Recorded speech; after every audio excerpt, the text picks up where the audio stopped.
Evening. Right. Okay.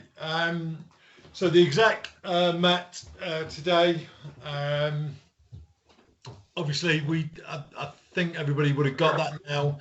The process for booking your own tests online if you do suffer symptoms or a family member suffers symptoms and you want to know whether you've been infected or not as well. So that facility is there, and then obviously it also explains on the one pager how to report those results back to us, and then what we do if you're positive and what we do if you're not.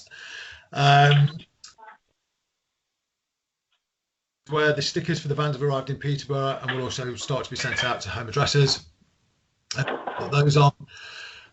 There was a bit of an incident today. So one of the day engineers felt a bit rough before he left home. Got progressively worse as he pulled in to get, or I think he stopped at the hospital to see if he could get some treatment for it, etc. Struggling for breath. Left the handbrake off, the vehicle rolled and hit another vehicle. So that's by the by.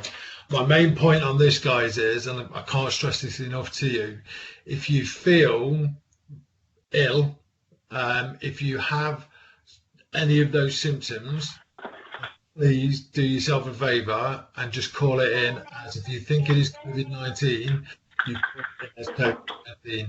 Do not risk your own lives or anything else by you thinking I'll be okay and then driving progressively getting worse. Because if you have one of these coughing fits and you're on the motorway and you're in the centre lane, you're going to get all the way over to the hard shoulder, and then you're in more danger. So for me, it's, please make sure that you are 100% fit before you consider coming into work. On the survey that we sent out, thanks everybody that have responded. We've had 107 responses to the survey. So if there are any people on today that haven't done that, please undertake that, and then I can scrutinise the results with Jessica over the next couple of days and see what the interventions, help, support that we need to do. So there was nothing else really to cover off from the exec. So for me today, it's now I just want to sort of pass on some news around the business of the month that we've had. And what I want to try and do, or what I intend to do now as well, is do this on a monthly basis with you. So we have, I think we'll probably do it on Teams. I think it's a better medium, but it's where I can relay the results of the business for the month that we're in, whether that's good, bad, indifferent, and it gives you a picture of what the business is doing. And I'm also going to try and do, obviously won't send the full accounts out, but I'm going to try and look at doing a snapshot on a monthly basis of cost, revenue, expenditure, and the impact areas and what we need to be looking at as a team. So you guys also feel part of that whole process, because yes, you're the guys on the ground that deliver it. The day maintainers, the engineers, obviously trying to keep the fleet serviceable. And then you get people like me in the back office that are trying to make it all sort of come together in budgetary wise as well. But I think it's good that if you guys are aware of what we're facing. So basically the snapshot this month is it's not been a great month. Revenue was down as we expected. So we haven't done as many shifts as was forecast. And also the shifts that we cancelled or we agreed with Network Rail to cancel, there was no abatement on them, but we obviously can't trade those shifts simply because we haven't done them. So the cost will hurt us at a later stage. So we've had to suppress about £170,000 worth of revenue, which has had an impact. There is some deep dives going on currently at this point in time into some of the costs, just to make sure that they've been allocated correctly. One of the areas, for example, of concern was fuel for the machine. So I was asked to sign off about £15,000 worth of fuel over the last couple of weeks. And when I've asked for the deep dive into that from control, it turned out then to be only £3,000 allocated to us. So again, it's worth us, and the team are doing that now, is going through those costs and challenging and looking and making sure everything is ours. But this is not a finger pointing exercise. As I say, we're all in this to collective team. The big hit for us guys has been the abatement this month. So on the shifts that we have undertaken, we've suffered £215,000 worth of loss, which none of that is operational. It is all engineering. Some of it is mainly around the multi-purpose machines, which we know do a lot more transits and they're a lot more complicated. So the abatement figure so far for the first 4 months is just over £500,000, which is a totally unacceptable figure. If I'm honest, can't operate at those levels. That is purely off our bottom line.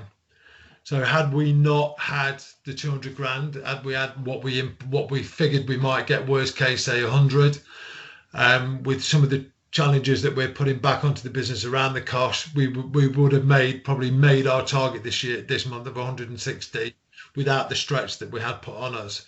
But however, the extra 100 grand is just 15 grand is just totally knocked that sideways. So there's various conversations ongoing at this point in time of around what we do, how we look at maintenance, how we can try and resolve it and get better. So there are some arguments around obsolescence, and I won't go into too much, but that's an argument I'm going to be having with the client. There is an argument around parts that are not serviced or maintained because they're not required to be according to what Network Rail tell us. So again, there's an argument there.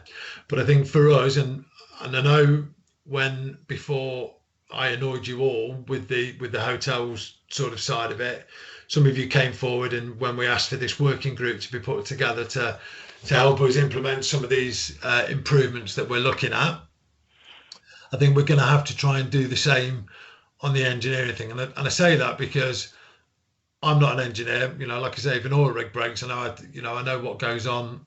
That's something I've done in the past, but this is all new to me. You guys have got massive experience, as well as the day maintainers, as well as the engineers, and I think we all need to come together to look at what we are doing and how that's affecting. Because as I say, £215,000 in a month, I think, is a new record for a month. But we can't carry on that way. So that's the current position. This month we're looking to have made, where we should have made £160,000 profit for the company, we've actually made about an £80,000 loss. That is a difficult one for me to work through with Mick and the rest of them once they present the accounts in the next few days. But it is what it is. We can't do anything about it now unless the deep dive throws up some costs that shouldn't have been allocated to us. But it's just to give you a picture of where we are. So as I say, I understand there are issues around the maintenance, how we deliver it, whether we're doing it rightly, wrongly. There's going to be conversations now and a working group put together. But if anybody has got ideas that they want to throw forward, or if people think that we should have a working group mixed with operators, engineers, day maintainers, to try and throw some new angles and new ideas out, then I'm all for that. But I want this to be, if you want, an inclusive forum moving forward when we sort of come out of COVID-19, where I present where we are, but also we can put working groups together to try and improve the business together. As I've said before, when I sent the original email out after I'd messed up over the hotels, I haven't got all the answers. I think I have sometimes sat in the ivory towers as people sort of perceive it, but that's different to how you can implement it on the ground. So I will be speaking to Hugh and Rich and the rest of the team over the next couple of days to see what we need to get together. And then if we do guys from the ground to be part of that, more brains round it is better than not. So that's the current position, guys, of the business as of today. Not a great month for us. Great month that you've continued to make the business work. Great month that we've managed to get shifts out. But again, like I say, we need to be looking at that reliability maintenance side. Absolutely cracking on the close calls that are coming through. Some of them are really, really good. Some of them have I think it was, I think the guy last name was Rowlands that came through the other day. That's actually then led to Tony Withy writing a policy for that close call. There was one today from, I think, from Morris around some part that was delivered that was the wrong part because it was ordered on the correct form. So again, all of these things help us to try and progress and get better. So that's where we are. Keep them coming through, guys. As I say, it's either a close call or a good observation from all of you, and and then we can start to action, as I think we are doing. I think most of you can see that we're trying to do the Stoneblower ones that we can do, and then we'll pick the other ones up as there's a plan around that for the CRM with Network Rail and what they need to do. So I'll open up for any questions, and if not, then we'll call it a day. So has anybody got anything? It's Kevin Yap speaking. I'm the day maintainer on 80201. Hello. Just the dust, what's happening? We send the close calls in and send them in, but nothing ever seems to get done. We just keep on working in all this dust and that, and we can't carry on. So it's no good. It's no good for our health or anything. I know we've got masks and that, but it's just no good to us. No, 100%. Those that come through, everyone that comes through, I send it straight to Graham Mann, who's the aggregate guy that works for us. He then raises it with Network Rail. Somebody from my team, correct me if I'm wrong, from the conversation we had on Friday, I think they're now moving to the tarmac quarry as of today, I believe, and that hopefully will be better. I think, Kevin, the stone from the Colburn quarry up in Scotland was far superior. Obviously, they closed for COVID-19, so it is an issue. It is being raised to Network Rail, and hopefully now they're moving to the tarmac one. That might make things slightly easier, but you just keep calling them out, because you do, the ones that you do send with the photos, we do log that with the right paperwork with Network Rail for their aggregates team to sort out. So it does help us. Andy, it's Rich. Just to add to that, and for you as well, Kev, you may not have heard that we are looking, or we've gone through a process of changing from blowing out the radiators to actually washing them out with portable jet washers. I trialled this up in Scotland about a month or so ago. It's very successful, and the actual dust that it generates as opposed to blowing it out is brilliant. It's a massive step in the right direction. I know it only takes care of one element of the dust issue, but we have got the TB in place now. It's been agreed and signed off with Network Rail. They've given me authorisation to purchase these jet washers as well, and so has the Environmental Health,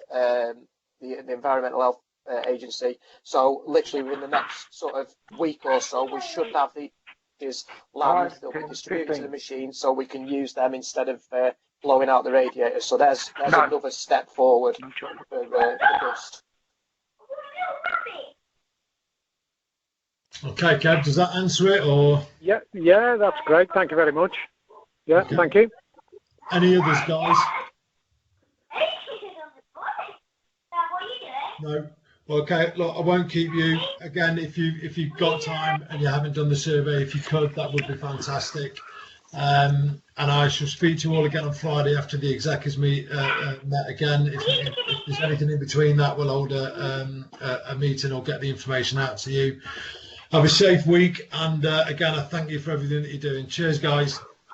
Cheers, Andy.